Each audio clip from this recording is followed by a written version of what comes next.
दोस्तों अभी तक आपने हमारे YouTube चैनल को सब्सक्राइब नहीं किया है तो सब्सक्राइब करें तथा बगल वाले बेल आइकन को दबाएं ताकि जो भी वीडियो हम अपलोड करें आपके पास टाइम टू टाइम नोटिफिकेशन आए।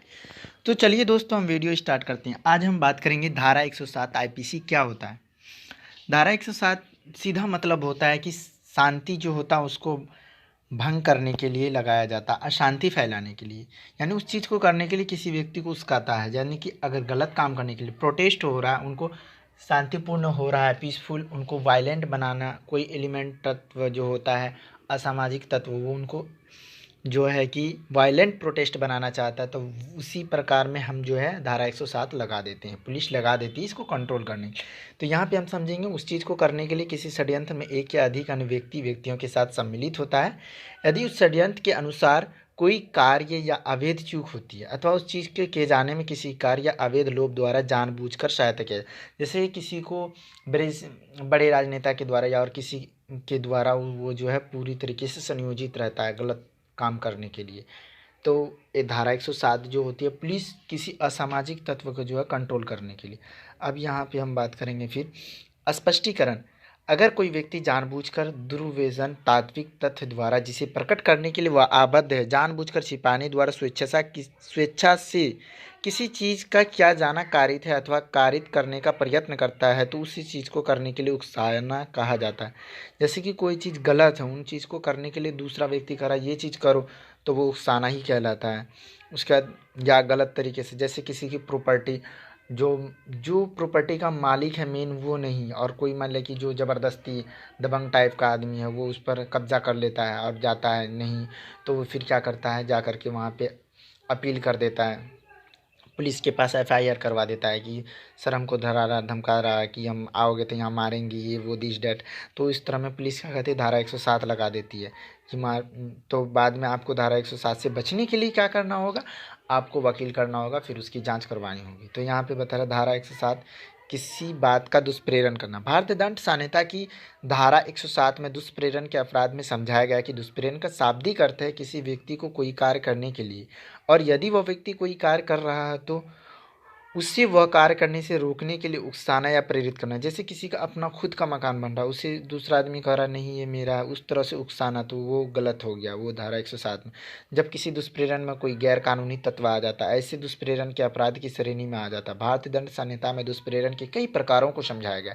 हमारे संविधान में कई प्रकार है दुष्प्रेरण के, और प्रेरण से संबंधित अपराध की सजा के बारे में भी हमारे संविधान में बताया गया है। यहाँ पे दुष्प्रेरण क्या है और क्या होता है, यानी कि दुष्प्रेरण किसी को उकसाया किस तरह जाता है। भारतीय दंड संहिता 107 में दुष्प्रेरण की परिभाषा को कई उदाहरणों में समझाया गया है। कई तरीके से अलग अलग हमारे संविधान में दिया गया है धारा 107 के बारे में, जिसके अनुसार यदि कोई व्यक्ति किसी अन्य व्यक्ति से किसी कार्य को करने के लिए उकसाता है या उस व्यक्ति को दुष्प्रेरण करता है, जबरदस्ती करता है, तो भारतीय दंड संहिता के अनुसार यह निम्न प्रकार से किया जाए। जैसे प्रथम है, कोई व्यक्ति किसी अन्य व्यक्ति को किसी कार्य को करने के लिए उकसाता है, प्रथम है ये। उसका दूसरा है, उस कार्य को करने के लिए किसी षड्यंत्र का रूप दिया जाता है, जैसे कि पीछे से बिना बताए अचानक किसी तरीके से, जिसमें संभवतः एक से अधिक व्यक्ति भी सम्मिलित हो सकते। सही बात है, किसी अगर इस तरह षड्यंत्र होता है एक से अधिक आदमी, तभी तो शांति भंग होती है, जब एक से ज़्यादा आदमी उसमें इन्वॉल्व होंगे। तो वही शांति भंग की जो है शांति भंग करता उसी के लिए लगाया जाता है, मेन काउज इसका यही है। तो यहाँ पे उस कार्य को करने के लिए किसी श्रेणी का रूप दिया जाता है, एक से अधिक आदमी का प्रयोग किया जाता है। ये हो गया दूसरा हमारा। अब हम बात करेंगे तीसरे उदाहरण के बाद। तीसरा जो क्या है इसका मेन है, यदि किसी व्यक्ति किसी अन्य व्यक्ति को कोई अवैध या गैर कानूनी कार्य करने के लिए कहता है, जैसे कि हम दूसरे को कह रहे हैं कि जैसे मान लें कि किसी को मारने के लिए या किसी को अवैध काम करने के लिए। अब हम जान रहे हैं कि अभी एनआरसी सीए चल रहा है, सीए के लिए प्रोटेस्ट चल रहा है, उसमें कोई जो है पीसफुल प्रोटेस्ट कर रहे हैं, कोई वायलेंट करना चाहता है, तो ये होता है किसी को कह रहा है कि ये पत्थर फेंको पुलिस पे, ये करो वो करो, तो वो वायलेंट प्रोटेस्ट हो गया। इस तरह से उकसाना, ये भी इसी के भारतीय धारा 107 आईपीसी के तहत आता है। अब हम इससे फिर बात करेंगे कि इसका जो है मेन दुष्प्रेरण के लिए आवश्यक तत्व क्या है, यानी किस तरह से दुष्प्रेरण किया जाता है। भारतीय दंड संहिता के धारा 107 में वर्णित दुष्प्रेरण के अपराध के लिए कुछ आवश्यक तत्व निम्नलिखित है। किसी व्यक्ति को उकसाना, कानून की भाषा में उकसाने का अर्थ है किसी व्यक्ति को कार्य करने के लिए उत्तेजित करना, एक्साइटेड कर देता है। सक्रिय रूप से किसी कार्य को करने के लिए कोई सुझाव देना, इसके अलावा प्रत्यक्ष अप्रत्यक्ष संकेत द्वारा प्रेरित करना, फुसलाना, प्रार्थना करना, विनती करना, किसी कार्य को करने या रोकने से उत्साहित करना। परंतु कोई कार्य दुष्प्रेरण की श्रेणी में वक्त तभी आएगा जब वह स्वयं अपराध हो, यानी कि किसी वो अलग तरीके का माइंड जो दूसरे के बहकावे में आ सकता हो, तभी वो तो गलत काम कर सकता है। अगर हम नहीं चाहें तो हमको खुद का ये माइंडलिटी है कि हम दूसरे के बात पे नहीं आएंगे, गलत काम नहीं करेंगे, तो हम नहीं कर सकते। दुष्प्रेरण मौन स्वीकृति देने से भी किया जाता है, सही बात है। हम मन से ही, इशारा से ही कर रहे हैं, जिसे हम कहते हैं नॉन वर्बल कम्युनिकेशन, बिना बोले ही कर सकते हैं। उसके बाद फिर षड्यंत्र। षड्यंत्र क्या होता है?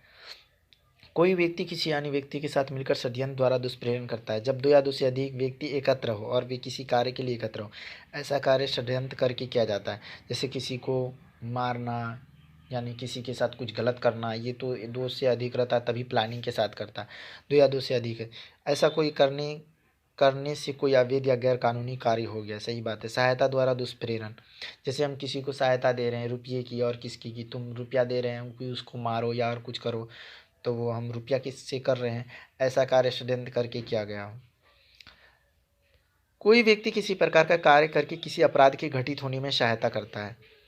हम कहीं पे गए किसी को कुछ मार दिए, पत्थर मार दिए, कुछ कर दिए, तो वो तो हम करके तब अपराध कर रहे हैं, तो उस अपराध को कार्य करके सहायता द्वारा प्रेरण किया जाता है। उदाहरण के लिए कोई व्यक्ति जानते हुए अपना मकान किराए पर दे देता है कि उनका मकान का उपयोग अवैध कार्यों के लिए किया जाएगा। जैसे कि बहुत सारे कि यहाँ पे कुछ अलग तरीके का, यानी कि यहाँ पे कोई अलग तरीके का आदमी रहेगा या अलग तरीके का ऑर्गेनाइजेशन है, जानते हुए भी हम उसको मकान दे देते हैं रहने के लिए, उनके पास जो आइडेंटिटी कार्ड नहीं